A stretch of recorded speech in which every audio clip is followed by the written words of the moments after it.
আজকের ভিডিওতে দেখাবো জেএলপিটি রেজাল্ট কিভাবে দেখবেন।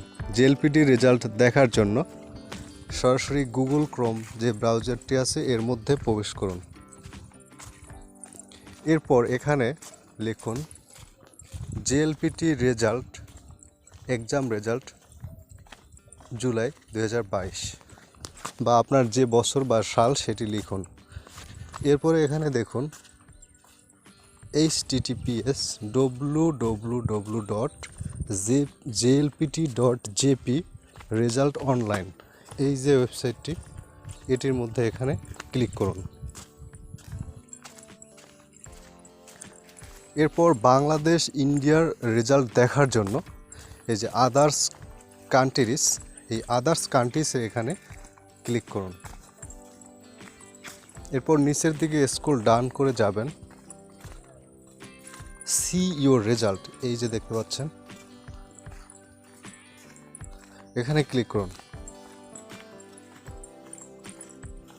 এরপর এখানে আপনার রোল নম্বরটি দিয়ে নেবেন।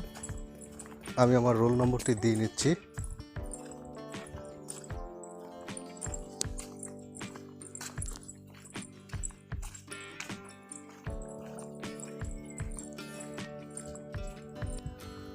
এরপরে নিচে এডমিট কার্ডে যে পাসপোর্টটি আছে এই পাসপোর্টটি এখানে দিয়ে দিন।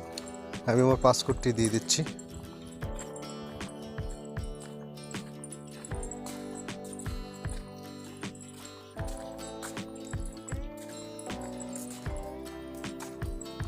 এরপর লগ ইনে ক্লিক করুন।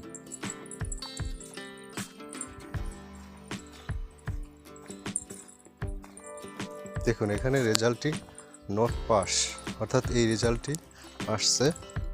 কোনটায় কত পেয়েছি দেখুন, রিডিংয়ে, নলেজে মানে গ্রামারে হচ্ছে 24, তারপরে হচ্ছে রিডিংয়ে 26, এরপর হচ্ছে লিসেনিং 37, টোটাল হচ্ছে 87, তার মানে নট পাস।